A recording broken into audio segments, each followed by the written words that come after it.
Hello again, everyone, and welcome to another edition of This Week in the World of Football. This is episode number 329 for January 2nd, 2024. Happy New Year, everybody. I'm your host, Randy Snow. On this week's show, the College Football National Championship game matchup is set. The 15 Modern Day Finalists are announced for the Pro Football Hall of Fame's class of 2024, and the new UFL is born.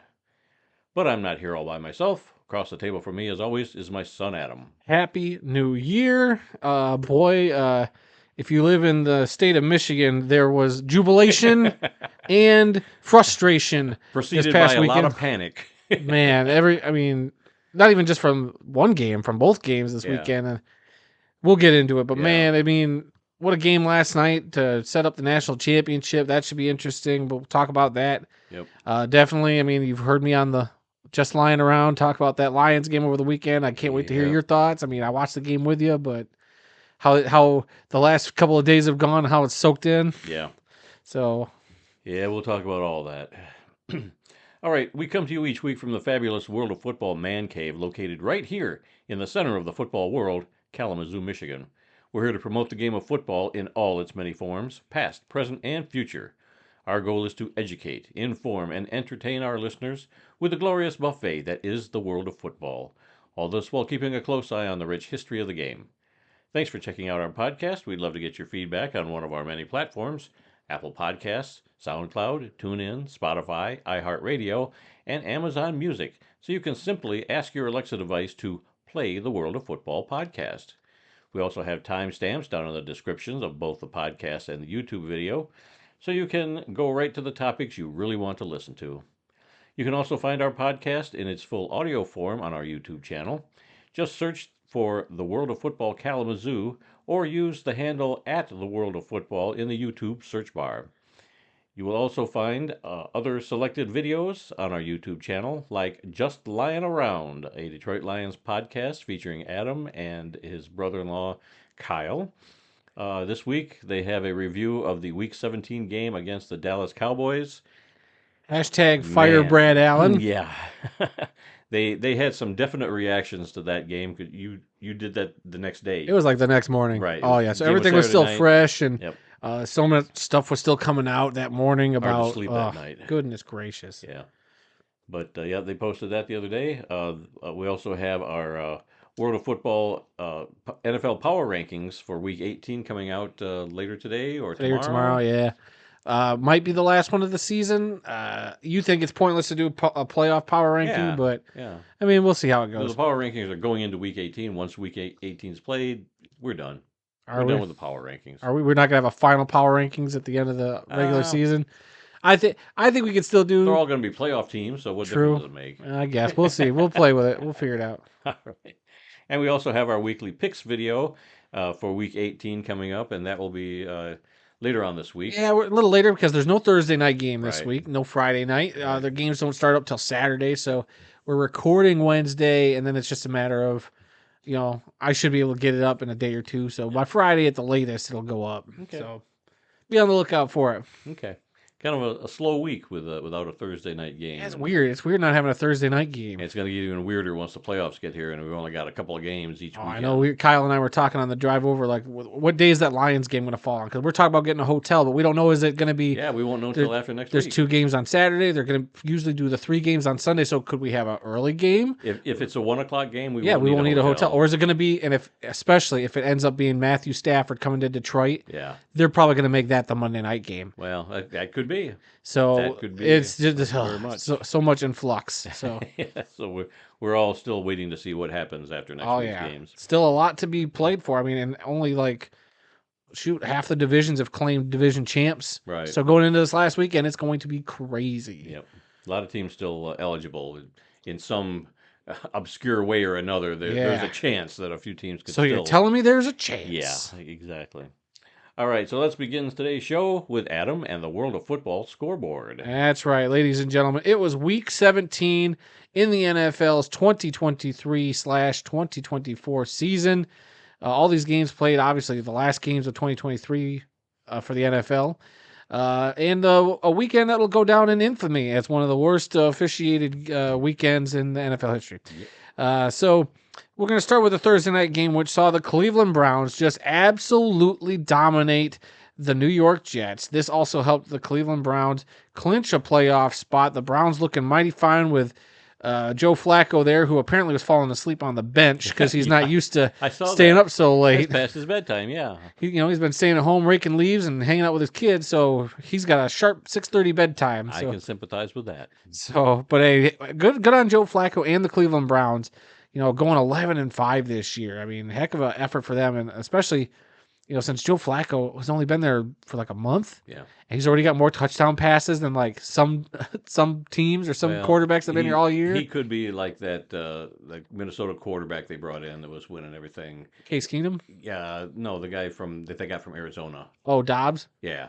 Well, he hasn't shown I couldn't even remember his name anymore. So Joshua Dobbs, he was a backup that got a chance, looked good, then he showed why he was a backup. Right. Flacco was a Super Bowl winning quarterback that might not have always been the flashiest quarterback, but he got the job done there in Baltimore for quite a few years till Lamar came around. Yeah. So I'm just surprised he has this much left in the tank. So good for him. He's a good story. There's a lot of good stories going into the final week of the NFL. A not so good story as we get to the doubleheader on, or there wasn't a doubleheader. It was one game on Saturday night, and that was it felt like a doubleheader. It felt like a long game. As the Lions fell to the Cowboys officially 20-19. A game riddled with mistakes by both teams. Yes. Granted. Missed calls against both teams. Yes. Granted. Yes.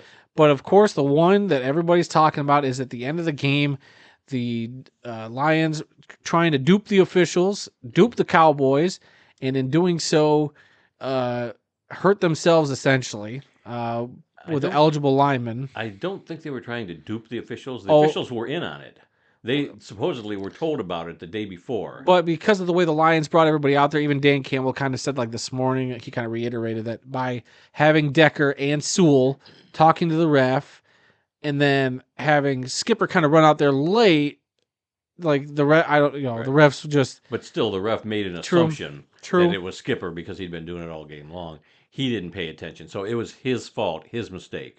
True. There's a lot of stuff at play here. Yep. So I mean, look, I'm kind of trying to get past it. I mean, it's over, it's done with. It sucks, but I think it'll make the Lions. I won't say it'll make them better, but I think it'll definitely, keep them.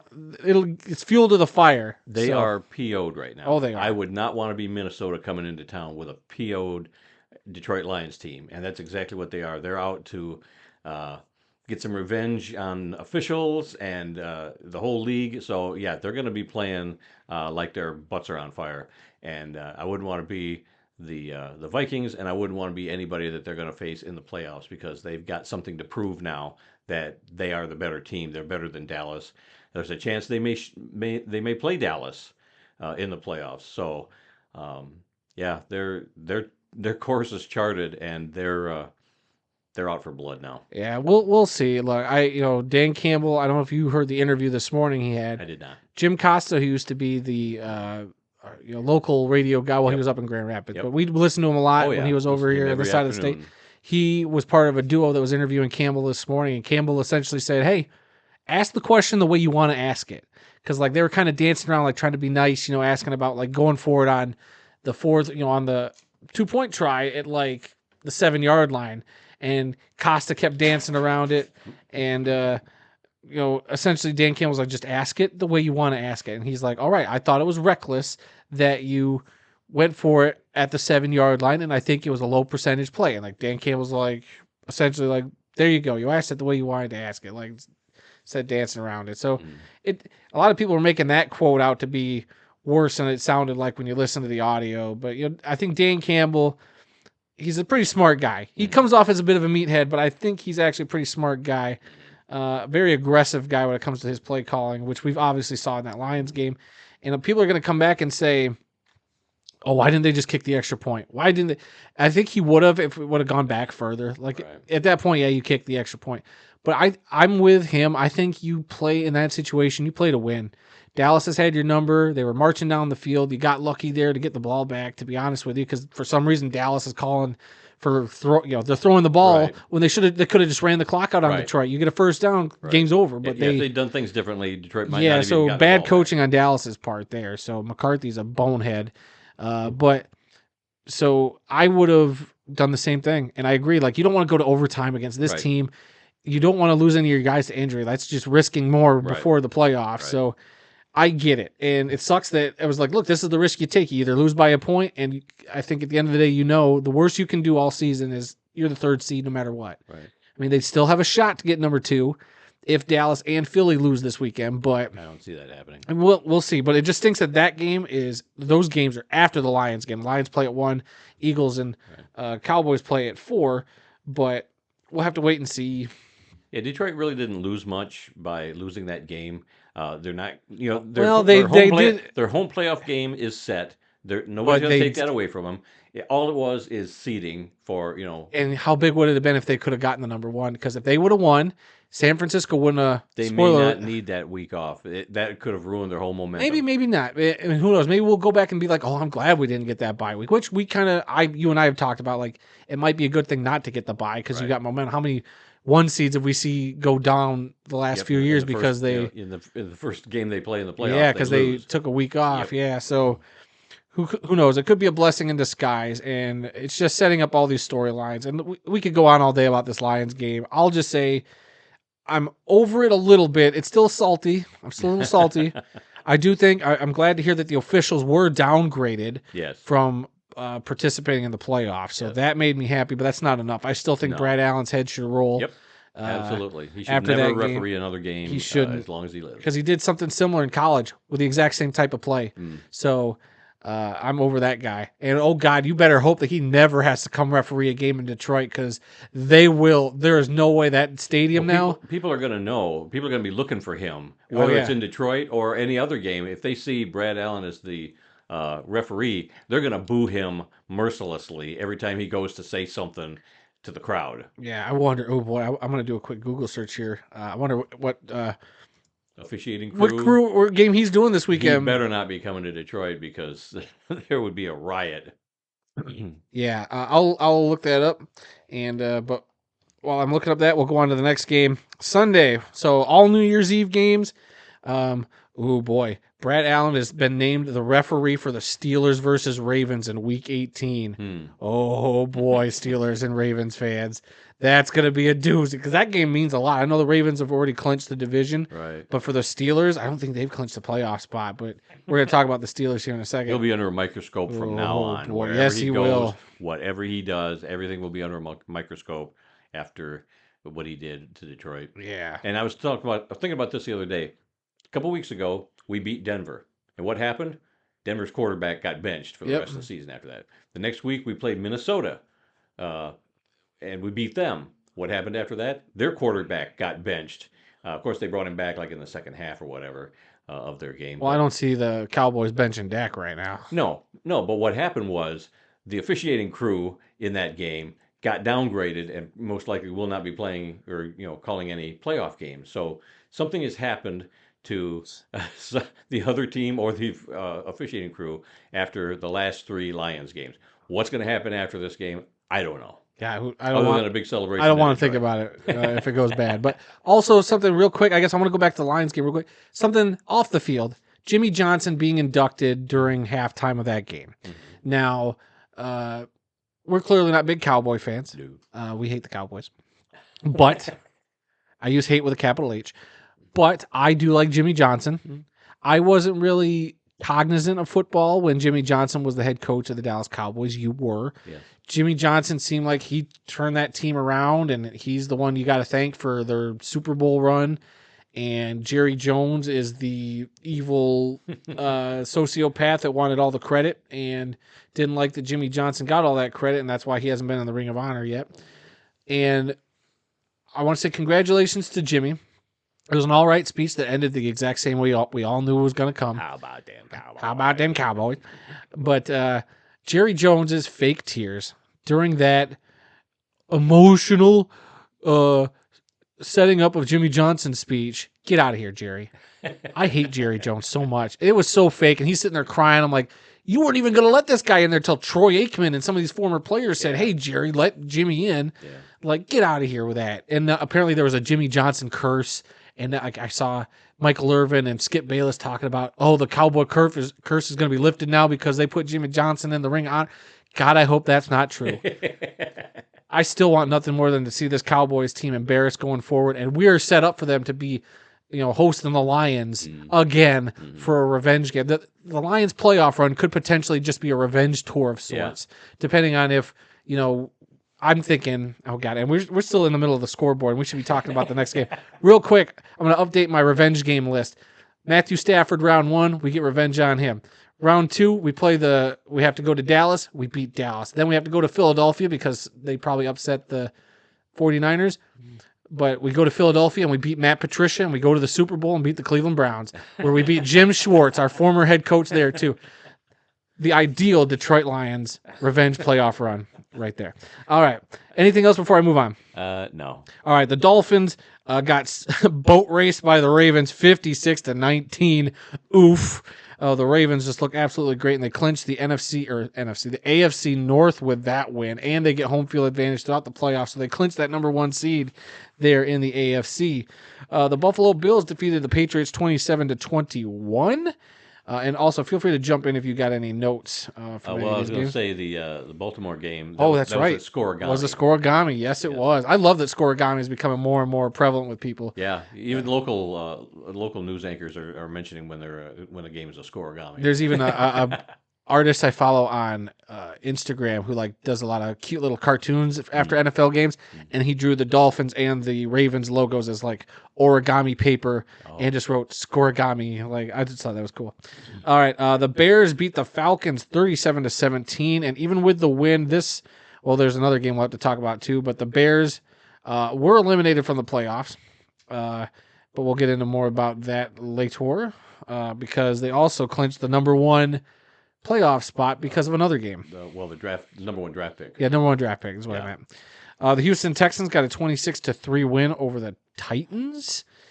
The Indianapolis Colts beat the Raiders 23-20. That eliminated the Raiders from playoff contention. The Jacksonville Jaguars beat the Panthers 26-0. My only note from this game is because that Panthers loss, that does give the Bears that number 1 pick in the draft. Yeah. And there's video out there of Panthers owner David Tepper throwing a beer on a Jaguars fan. I saw a headline about that. I didn't actually look at the video. He's in his suite and it's right in front of a bunch of seats. He just throws his drink out the window at a fan. I'm just I don't know what escalated up to that point. I know the NFL hasn't said anything yet, so who knows what kind of punishment's coming for that. You can't do that. You just can't. The Rams narrowly beat the Giants 26-25 to clinch their playoff spot. Yeah, I watched some of the end of that game. That was wild. Yeah. That was a wild. I didn't catch any other football that day. I was still a little salty from the night before. Yeah, it was hard to watch any other football on Sunday after that Lions mess. It was just gut-wrenching. I think I sat down to watch the Bengals and Chiefs, and I couldn't do it. Yeah. I got a few minutes in, I'm I can't do this today. All right, the Arizona Cardinals went into Philadelphia and beat the Eagles 35-31. The Eagles have now lost 4 out of their last 5 games. Go Cardinals. Goodness gracious. Heck of a win for them, spoiling the Eagles' party, which now brings their chances of the division title down to next weekend. So we'll see how that goes.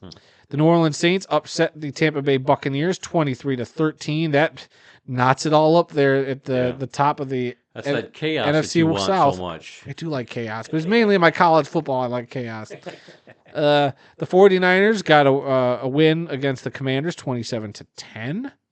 The Pittsburgh Steelers went on the road and beat the Seahawks in Seattle 30-23. This also means this is the 17th straight winning season for Mike Tomlin and the Pittsburgh Steelers. Yes. So, unbelievable.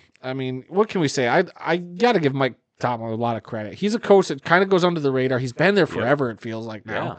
And the Steelers as an organization, I don't know how they do it. It just feels like they can go 2 or 3 decades with one head coach, and like he's only their third coach in like the last 30 years or more. Yeah. I've only seen 2 head coaches of the Steelers in my lifetime, between Bill Cowher and now Mike Tomlin. Like, just absolutely crazy. And Chuck Noll before him, and he's the one that won 4 Super Bowls. Yeah, so it just got credit to that organization and and the Rooney family. Yep. All right. The Denver Broncos defeated the Los Angeles Chargers 16-9, but I do believe the Broncos were also eliminated despite getting the win. Yes. The Kansas City Chiefs got a win against the Bengals 25-17. I think that also eliminated the Bengals. And then finally, the Green Bay Packers defeated the Minnesota Vikings 33-10 to eliminate the Vikings from playoff contention. And the Packers now hanging by a thread, waiting to see if they can sneak into the playoffs here with an 8-8 record. Yeah, I doubt it. Well, we'll see. They play the Bears this week. That should be an interesting matchup. But that is it for the World of Football scoreboard, unless you got some more bits. Yeah, I was just going to go down some of these. Oh, and San Francisco did clinch the NFC's number 1 seed. Yeah, I was going to say that. The Giants, Raiders, Broncos, and Bengals were all eliminated. Browns and Rams clinch playoff spots. The Chiefs win their division. Let's see. Baltimore wins the AFC North and home field advantage. The Fire Brad Allen movement is everywhere. I think we're putting that on anything that we post lately. The Scoregami score. That's everything. And the Bears getting the number 1 draft pick. Yeah, you covered it all. Okay, very good. Should we jump to the FBS scores? Yeah, let's talk about some bowl games. All right. 24 bowl games since we last did a podcast. And here we go. On Tuesday, there were 3 games. There was the Quick Lanes Bowl in Detroit. Minnesota over Bowling Green, 30-24. The First Responders Bowl, Texas State over Rice, 13-7. And Guaranteed Rate Bowl, Kansas over UNLV, 49-36. Then last Wednesday, 4 games. The Military Bowl, Virginia Tech over Tulane, 41-20. The Duke's Mayo Bowl, West Virginia over Carolina, 30-10. The Holiday Bowl, USC upset number 15 Louisville, 42-28. And in the Texas Bowl, it was number 20 Oklahoma State over Texas A&M, 31-25. Then on Thursday, there were 4 more games. There was the Fenway Bowl. Boston College upset number 24 SMU, 23-14. The Pinstripe Bowl, Rutgers over Miami of Florida, 31-24. And a bowl game everybody's been talking about. The Pop-Tarts Bowl. I thought this was such a ridiculous name for a bowl. And then to see what they did with it, to have fun with it. They owned it. It was great. It really was. That between the trophy, which has got the 2 slots for the Pop-Tarts on the trophy, is classic. That's pretty great. And then the mascot just going into a toaster. Becoming a meme. It was very creative what they did. It was I posted so many different videos of that whole presentation of the mascot and everything. So in the Pop-Tarts Bowl, it was number 25 Kansas State upsetting number 18 North Carolina State, 28-19. And finally on Thursday, it was the Alamo Bowl. Number 14 Arizona upset number 12 Oklahoma, 38-24. Then on Friday, there were, 4 games on Friday. The Tony the Tiger Sun Bowl. Number 16 Notre Dame over number 19 Oregon State, 40-8. In the Liberty Bowl, it was Memphis over Iowa State, 36-26. The Cotton Bowl, number 9 Missouri upset number 7 Ohio State, 14-3. I didn't see the game, but I love that score. Well, I mean, apparently Ohio State didn't play a lot of their players that normally would have played. A lot of guys can be said for a lot of these bowl games. And I have got a video of Bruin about every year we talk about the college football landscape, and I'm going to definitely use this game as an example as to why the college football bowl system, the college football postseason must change. So I got to work with you on that one. Oh, okay. Let's see. Finally, on Friday, it was the Cotton Bowl, a game that you and I went to a few years ago. You just did that one. Did I? Yeah, that's the one Ohio State lost. Oh, that's all right. Sorry. You're on the Peach Bowl. We're down to Saturday now. Okay. Yep. 4 games on Saturday. All right. Peach Bowl, number 11 Ole Miss upset number 10 Penn State, 38-25. In the Music City Bowl, it was Maryland over Auburn, 31-13. In the Orange Bowl, it was number 6 Georgia upsetting number 5 Florida State, 63-3.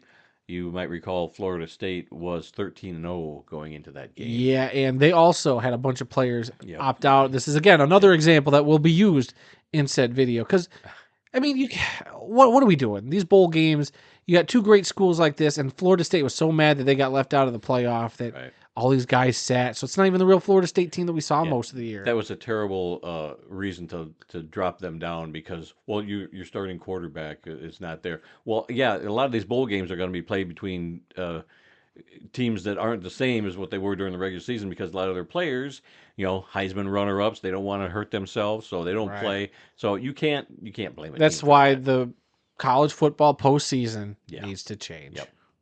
Let's see, where were we now? Not the last game. The Arizona Bowl. The Arizona Bowl. Wyoming over Toledo, 16-15, close game. I got to tell you, out of these 24 games, the only one I watched was the Michigan game last night. Okay, yeah, we'll get there. I mean, I definitely didn't watch. I caught a little bit of. I'm trying to think of any of those. I didn't catch any of the first slate of games. Right, yeah. It's just, man, bowl season has just been so busy, and there's so many bowls. There's too many. They should cut those in half. They should. Cut those in half and take those sponsors and double them up so that the teams that do play in a bowl game get a pretty dang good chunk of change. When we get good teams, like, no offense to, like, some of these lower tier teams. Again, this is why I think there needs to be a little bit of restructuring, but do we really need you don't have any of the records out here, so I can't really pick on any teams with a terrible record. But even a 6-win team should not go to a bowl game. Yeah. You should at least have 7 wins as a minimum. I think it needs to be more than that. I mean, there's enough college teams, but again, a little bit of restructuring would fix this. And if there weren't so many, 24 in the last week, even we can't watch them all. If you had maybe 1 or 2 a day, fine. Maybe you'll check in, check some of that out and whatever. But yeah, 24 games, there's no way. Yeah. All right, where was I? Where did I leave? We're on New Year's Day now. New Year's Day, the ReliaQuest Bowl. Number 13 LSU over Wisconsin, 35-31. I watched a little bit of this game. Wisconsin looked very good there. At the end of the game, they looked like they were about to drive and take the win. But man, they had a couple of bad plays, fumbled the ball a couple of times, had like a 4th and 22, and they just couldn't do anything. And LSU held on to win that game. But there was a minute there where it looked like Wisconsin was about to march down the field and win. And they just didn't pull it out. But that's one of the few games I caught other than the Rose Bowl. Okay. Also, New Year's Day, the Citrus Bowl, number 21, Tennessee, not only upset number 17, Iowa, but shut them out by the score of 35-0. Oof. It's pretty embarrassing for Iowa. In the Fiesta Bowl, number 8, Oregon, over number 23, Liberty, 45-6. And remember, Liberty was the other team that was 13-0 at the end of the regular season. Just didn't show up for their bowl game. It's really sad to see. I like it when some of these teams like James Madison and Liberty, they were both, James Madison was 12-1.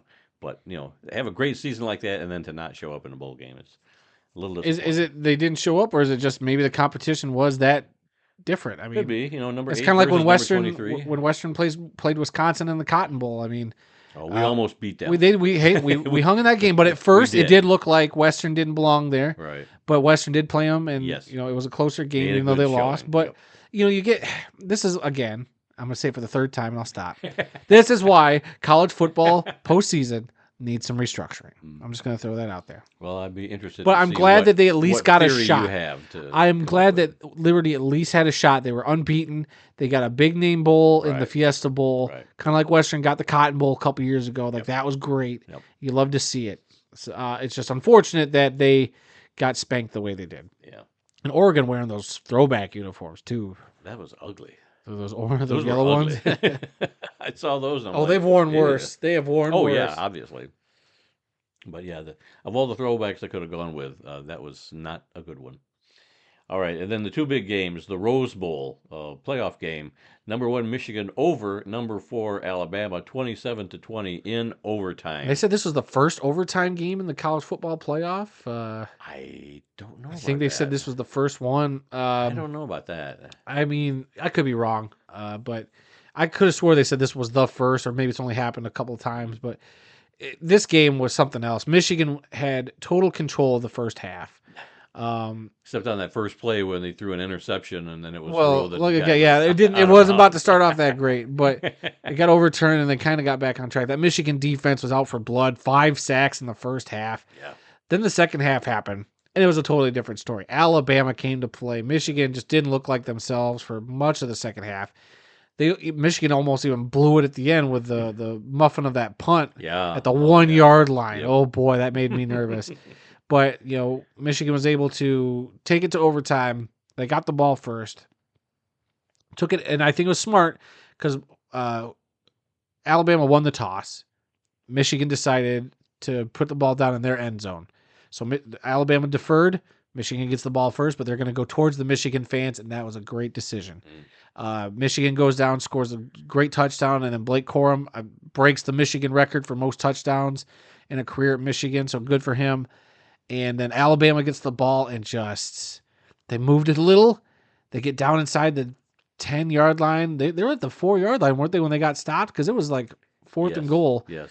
They go for it on 4th down and end up tripping on his own guy, the quarterback did, trying to run up the middle, which he probably could have made. Yeah. Had he not tripped, he might have gotten into the end zone, but he tripped. You couldn't see that from the side angle, but when they showed it from behind, his lineman got shoved right in front of him, and he ran, he tripped over his feet, and that was it. And so Michigan, but Michigan had to come back. They were down 20-13, so they had to, 14 unanswered points there to close out that game. So, congratulations to Michigan. Obviously, we're excited here in the state of Michigan to have Michigan finally go to a national championship game.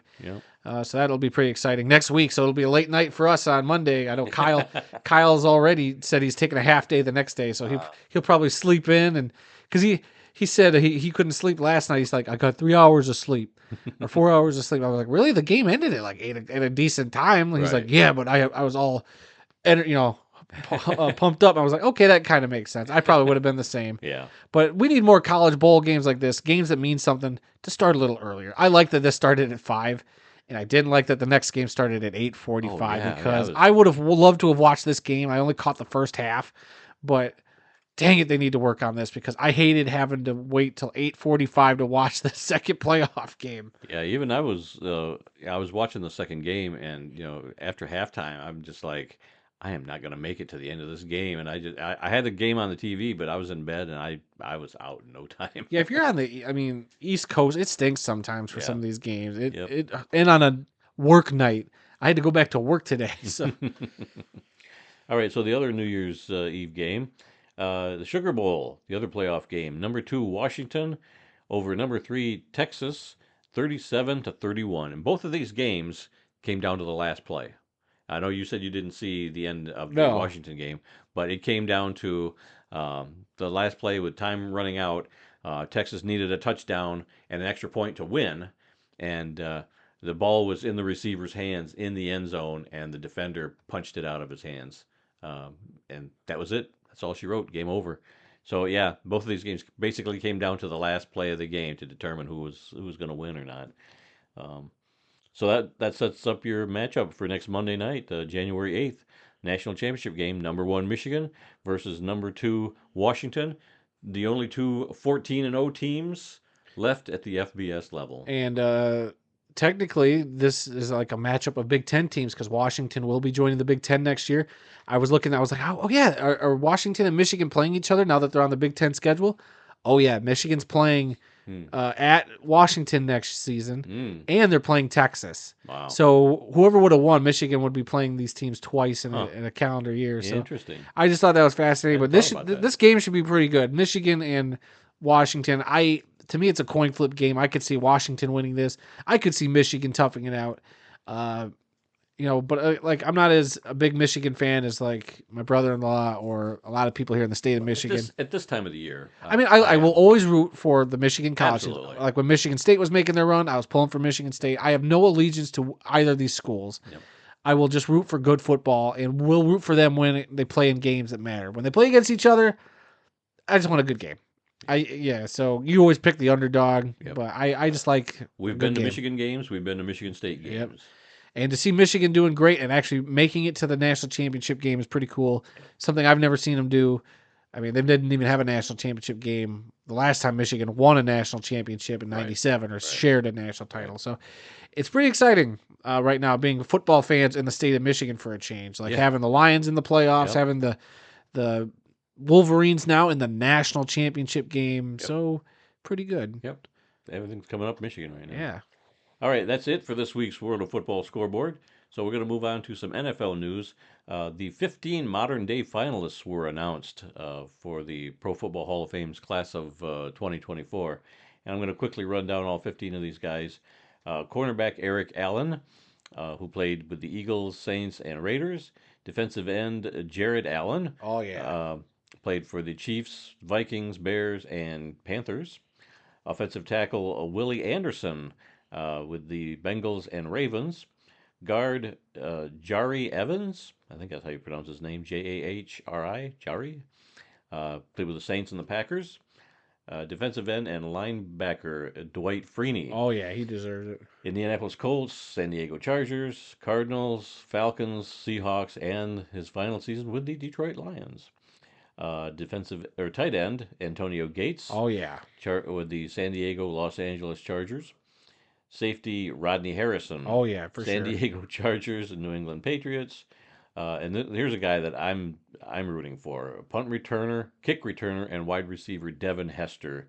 He was just amazing returning kicks. Man, I hated playing against him. Yeah. It seemed like he never wanted to kick him the ball. Yep. And whatever he did, he made something happen. And it's rare. It's always rare to see a punt returner, kick returner get into the Hall of Fame because that's mainly what he did. I never thought of him as anything more than a punt returner. That's true. I mean, that's not saying he didn't do the rest any good. You know, he played receiver. He did a little running back, I want to say sometimes. But as a returner, he did the position better than a lot of people in the last 15, 20 years. So I hope he gets him. He played with the Bears, the Falcons, and the Ravens.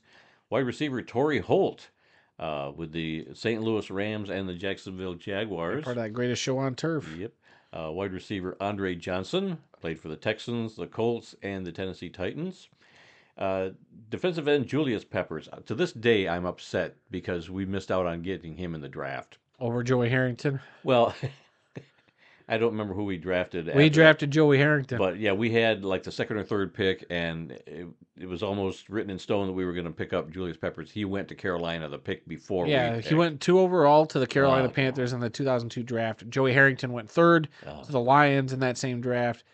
Because we went to Carolina that year and saw, well, Harrington didn't play that game, but we did see Julius Peppers, and even then we could tell this guy was going to be something special. Yep. So he played for the Carolina Panthers, the Chicago Bears, and the Green Bay Packers over the course of his career. Running back Fred Taylor, Jacksonville Jaguars and New England Patriots. Wide receiver Reggie Wayne did his entire career with the Indianapolis Colts. Linebacker Patrick Willis played for the San Francisco 49ers. And safety Darren Woodson played his whole career with the Dallas Cowboys. All these names, I'm going to say. There's a couple names I like. The offensive tackle, Jari Evans. Mm-hmm. Not familiar with him. Clearly, we played against him a few times, but I couldn't remember the name. But everybody else, it's going to be hard to not have a great crop of, because you said these are the finalists. Right, the 15 finalists. It'll be knocked down to 6 or 7. Yeah, so there's a lot of good guys on this list. Yep. I'm sure it'll be a really good class no matter who they pick out. Oh, yeah, exactly. It's just who do you leave off this list right now? I mean, it's going to be a tough thing to do, and man, I hate to be that guy knocking on the doors of these guys. Okay, let's see. Let's move on to some CFL news. We don't like to talk a lot about rumors, but this is such a good one. I want this to be true. There's a rumor out there that says that the British Columbia Lions and the Hamilton Tiger Cats might be playing 2 preseason games in Hawaii in the year 2026. I know that's a long ways away, but the new Aloha Stadium is being built out there, and it'll be done by that time, and it's going to have a capacity of around 26,098 fans, which is about average for a CFL stadium. I just hope that they make it big enough that they can have a regulation size CFL field. And right, that's my worry. The end zones are 5 yards short or something like that. That wouldn't be any good. But up in Canada, they only play 2 preseason games. So they'll probably play, one week they'll be the home team, then the next week they'll be the away team. But I think that would be so cool to see a CFL game in yeah, to see Hawaii. a I CFL mean, game in Hawaii. I've never been to Hawaii anyway, so Well, I we might get your mean, passport ready. well, we were talking about already going to Vancouver this year. I know. I'd go to Hawaii for a CFL game. Yeah. I'm just saying. How often do you get to do that? When your mom and I were on our honeymoon, we were in Hawaii, and we drove by. We were on a tour bus going to the Arizona Memorial, and we drove past the Aloha Stadium. That's as close as I ever got to it. You could see it in the distance, and I don't know if I snapped a picture of it or not, but yeah, that's the closest I got to the old Aloha Stadium. But yeah, I would love to go back to Hawaii and take in a game, and maybe we could take in both games. Be out there for a couple weeks. Oh, I don't think we have the money for that, but yeah, who knows? That's a long time between now and then. Start saving your overtime pay. All right, another big story that came out this week, something that we'd all kind of assumed. A lot of the rumors turned out to be true on this. The XFL and the USFL have officially merged, and they're going to be known as the United Football League, which is a league that was around from 2009 to 2012. I reposted a video that we did on that original league with some of the teams and some of the coaches that played there. But they're using that name, not the logo, but they are reusing the name. The first game of the new merged league is going to be on March 30th, and it's going to be against the former USFL champion Birmingham Stallions versus the Arlington Renegades, last year's winner of the XFL. So that should be pretty interesting. And I think we talked about it last week, where there's going to be four USFL teams in one division and four XFL teams in another division. So half the teams from each of those leagues are going away. When you break it down, it is not even because in the USFL division it'll be, and I'm trying to. Well, that's right. They have a USFL division and an XFL division, but I guess they are, geographically placing teams that are kind of close to each other. True. So what they're going to end up doing is they're going to have in the USFL division, it's going to be the Panthers, the Birmingham Stallions, the Memphis Showboats, and the Houston Roughnecks. In the XFL division, it'll be the DC Defenders, St. Louis Battlehawks, Arlington Renegades, and the San Antonio Brahmas. And weren't those all XFL teams? Except for 3.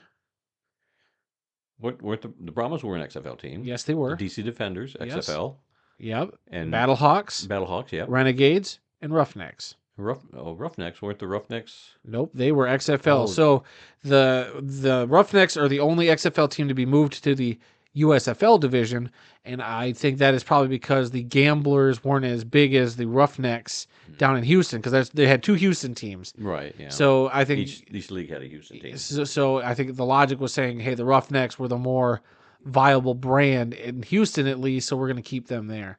So makes sense to me. It's a little bit of a bummer that there's 5 XFL teams to 3 USFL teams, but I'm at least happy that the Michigan Panthers are part of this league now, so we can see all these teams come to Michigan if we wanted. Yeah, we won't have to do any traveling. I'm very happy about that, to be honest.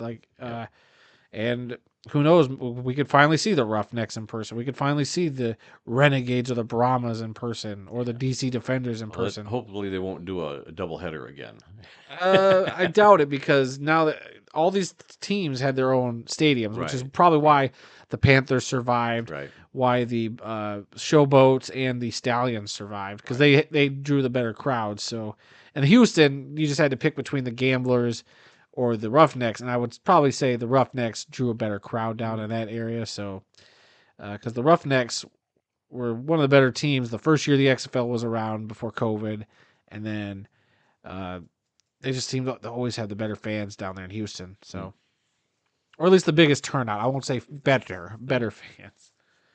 Okay, and another story that came out just the other day was the Women's Football Association.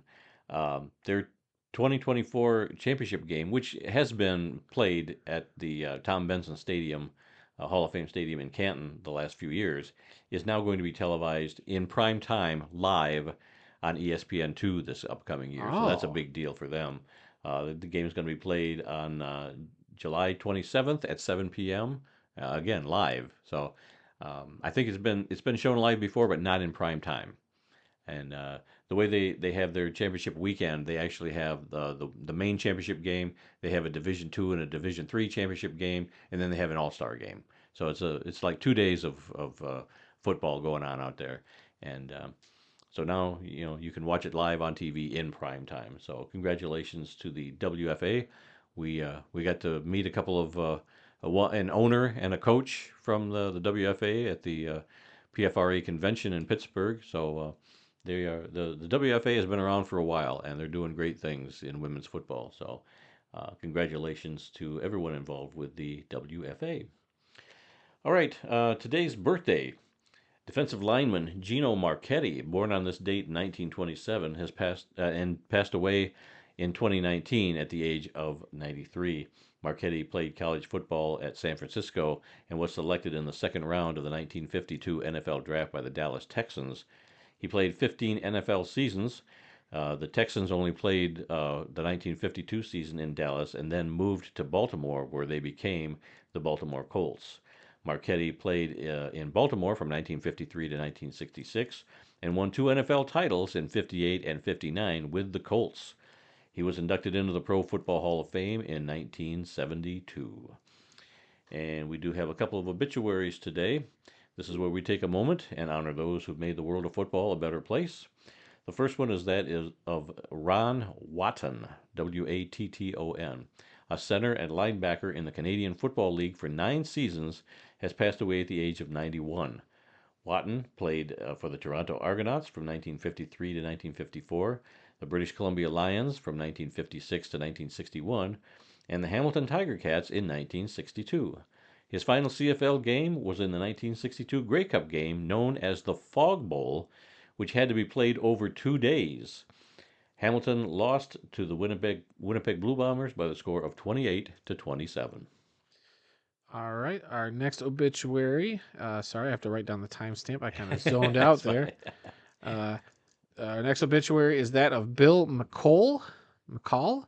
I'd say McCall. MCOLL. McCall, an end in the NFL for 8 seasons, has passed away at the age of 93. McCall played college football at Stanford and was selected in the third round of the 1952 NFL Draft by the Chicago Bears.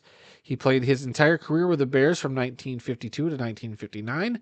McCall was inducted into the Stanford University Athletic Hall of Fame and the College Football Hall of Fame in 1973. And I say this tongue twister for myself here. Our last obituary is that of Karl Barzalauskas. I won't even spell that for you. Just take my word for it. A defensive tackle in the NFL for 6 seasons has passed away at the age of 72. Barzalauskas played college football at Indiana University and was selected with the 6th overall pick in the 1974 NFL Draft by the New York Jets. He played in New York from 1974 to 1977 and was then traded to the Green Bay Packers. He played his last 2 seasons in Green Bay in 1978 and 1979. All right, lastly today, our upcoming events calendar. Tomorrow, January 3rd, the Rice Bowl in Japan. The Japanese X-League Championship game will see the Panasonic Impulse taking on the Fujitsu Frontiers. And I'm sure our man in Japan, Greg James, is going to have a report for us as soon as that game is over with. Sunday, January 7th, the FCS Championship game in Frisco, Texas. South Dakota State versus Montana. And Monday night, January 8th, the FBS College Football National Championship game in Houston. Number 1 Michigan at 14-0 is taking on the number 2 team Washington, also at 14-0. That should be a good game. Let's see. Sunday, February 4th, the Pro Bowl games in Orlando. Yuck. And Sunday, February 11th, Super Bowl 58 in Las Vegas. And then I just added this one as of this week. Saturday, March 30th, the UFL season kicks off. Birmingham Stallions versus the Arlington Renegades. And that's it for this week. Yes, it is. Any other news that you... Well, we did mention before, like right before we hit record, we did see that the Jets did release running back Dalvin Cook. That's right. That's something we forgot to mention during the NFL news segment. So we'll see if he gets picked up by a playoff team going into the postseason. But other than that, I think we are good to go. All right. Well, that's all the time we've got for this week. If you learned something during this podcast about the incredible amount of diversity that exists in the world of football, then we have done our job. Visit our website at theworldoffootball.com for news, links, upcoming events, original articles, videos, and more. Our email address is info@theworldoffootball.com.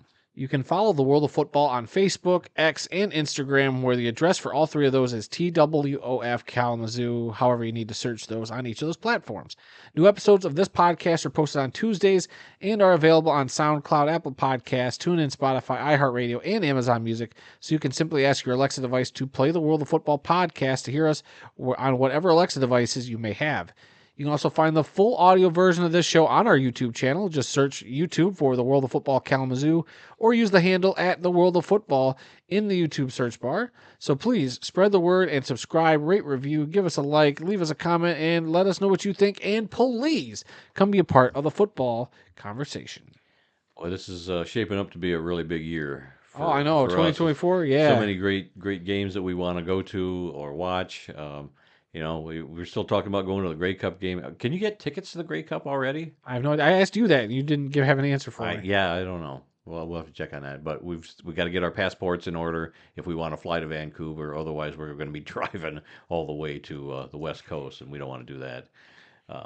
But yeah, USFL or not USFL, UFL games in Detroit. Oh yeah, check out a couple of those this year. See some teams we haven't seen before. Arena Football League coming back. We might be going to Nashville and Minnesota for some games. So yeah, I got my list of graves. Keeps growing. Your mother did another search and came up with some more names in Ohio and Tennessee and a few other. And I of the list that she gave me, she just came up with all kinds of them. I must have written down about another 10 or 12. Jeez. So there is no lack of graves I want to go to in this coming year. So looking forward to 2024 already. Yep. All right. And remember, folks, some people may love football more than we do, but nobody, and I mean nobody, loves more football than the two of us right here in Kalamazoo. Until next time, when we'll try and do a better job. Yeah, right. I'm Randy Snow. And I'm just happy that I'm not Brad Allen. A lot of people can say that. We'll see you all next week.